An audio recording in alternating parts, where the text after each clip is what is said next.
Hey there, Juan Morales here, and in today's episode we're going to talk a little bit about getting your product or service out to your clients and to your customers in a more effective way, in a way that gets you more sales easier than ever before, and that allows you to actually sell these things without any sort of remorse or any sort of ill feelings that you may have towards selling in general. Now, many times when people sell things, and I'm going to use some examples here with a little bit of numbers so that you guys can really get the idea. But many times when we're selling something, we will present whatever it is that we're selling as a discounted version of how much it should be costing. So let's say, for example, it's a $10,000 thing, right, that now they're getting for, let's say, $1,000. Now, if we are, let's say that we're talking to someone about helping them with a part of their business, acquiring customers, whatever the thing may be. And we say, okay, so this thing could legit cost you $10,000 because it can generate $100,000 for your business. But today you get it for $1,000. Okay? And that's usually the way that these things work. So basically when the prospect is looking at your numbers concerning the value, they're thinking, okay, I can make $100,000. This usually would cost $10,000. I'm getting it today for $1,000. And a lot of people feel a little bit, manipulative or whatever you want to call that by using these things. But I am of the belief that I'll use anything in my power to get you to buy something if it's actually something that can serve you, which is basically saying I need to make sure that this is the right product for you. But so going back to that point, you have $100,000 in, let's call it value, that gets generated for the business, additional profit, additional whatever you want to call it, for $1,000 investment that you can put in right now. I mean, obviously that's an insane number to begin with right off the bat. But I want you to consider something else, and this is the hidden pillar where most people don't think about this, especially not when applying the sales effort. And prospects don't even think about it because it's not built into them. And it is the cost of inaction. Okay? Because think about it. If they don't do anything, let's say, and we're using that same example of a $1,000 product that can yield $100,000 of worth, let's say, of value. If they don't do anything, not only is that costing them those potential profits that they can get right away, but then they're not doing it and someone else may do it, which means that now they may be even worse off than before. So the cost of not doing it is not just the profits that you don't get, but it's also the unfair advantage that you're probably generating for someone else in your competitive landscape that can come in and take over that pole position you may have had in your marketplace. All these things have to make sense to both the seller and the buyer. Now, as a seller, I'm always thinking of, man, the cost of not doing this to them is huge. And the cost of inaction, when properly laid out to people, is what moves them from maybe at some point in the future to let's go right now.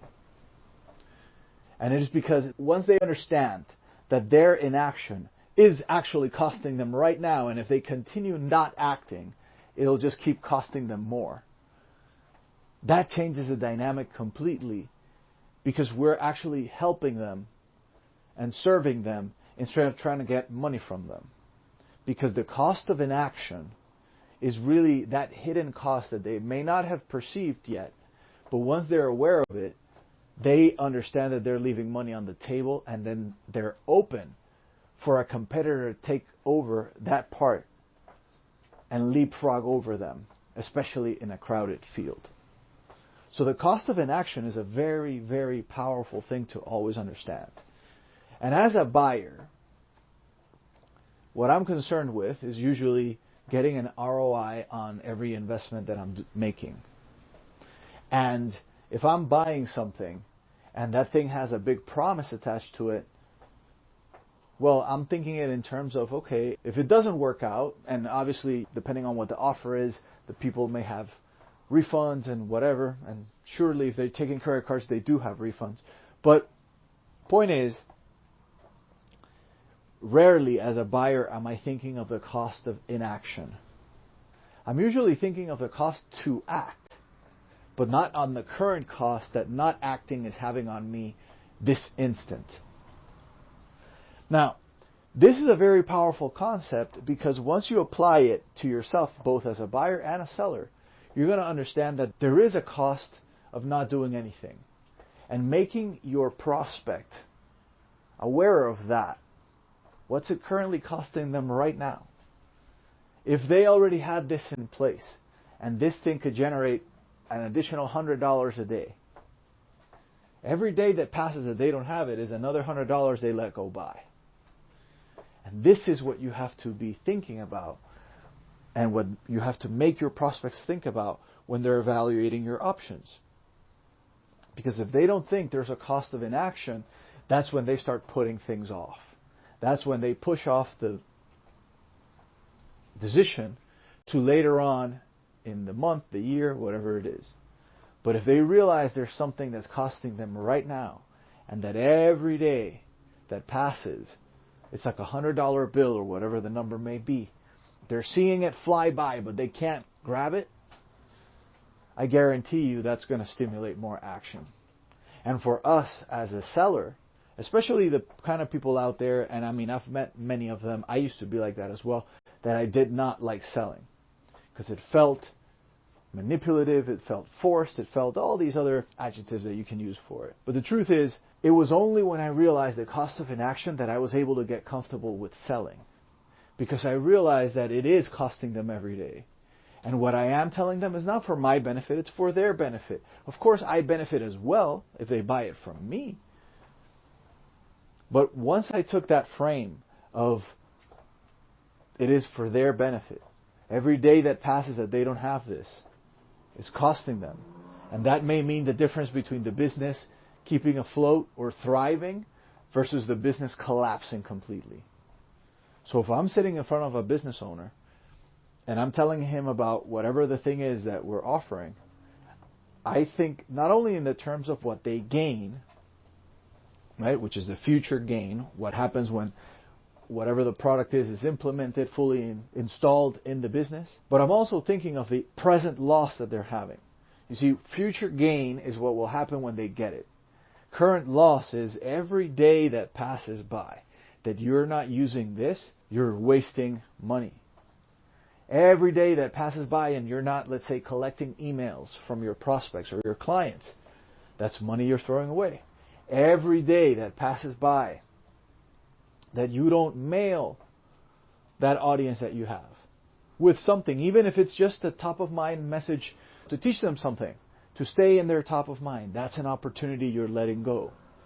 And the thing is, when you evaluate all these things, because it comes down to opportunities, you want to think of what's the gain by seizing them and what's the cost of not seizing them. And you're going to realize that so many things that we've put off in the past for different reasons only become apparent to ourselves when something extraordinary happens. Imagine having a heart attack. Right?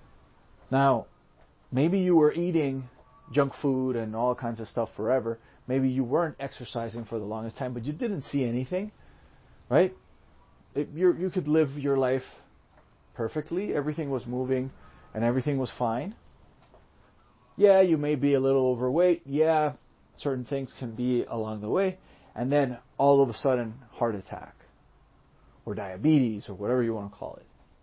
And that's when the cost of inaction became real to you. And now you have this huge motivation to change every habit in your life because you realized what inaction was actually costing you. So think about that next time you're talking to a client and you're talking to someone who's a good prospect who could be helped by your product or service. You want to always figure out how can you quantify the cost of inaction today that they're going through. And if you can make a solid argument for that inaction in terms of this is what it's costing you every single day, do you want to change that? Or do you want to stay on that same track? Now what happens is that people get into this sort of mental judo thing where they're feeling completely aligned with moving forward. Because they realize now that every day they put off the decision, it just costs them more. And nobody wants that. It's as if you left the faucet running and the water spilling everywhere, and instead of turning the faucet off right away, you'd rather it keep spilling and flooding everywhere. And that's the reality of it. Again, this isn't manipulation by any means. This isn't any devious thing to do. This is really getting aligned with the idea of not only are they going to gain certain things, but they're also going to minimize the cost of inaction that they're going through now. That's it for me on this one. This is Juan Morales signing out. I'll see you on the next one.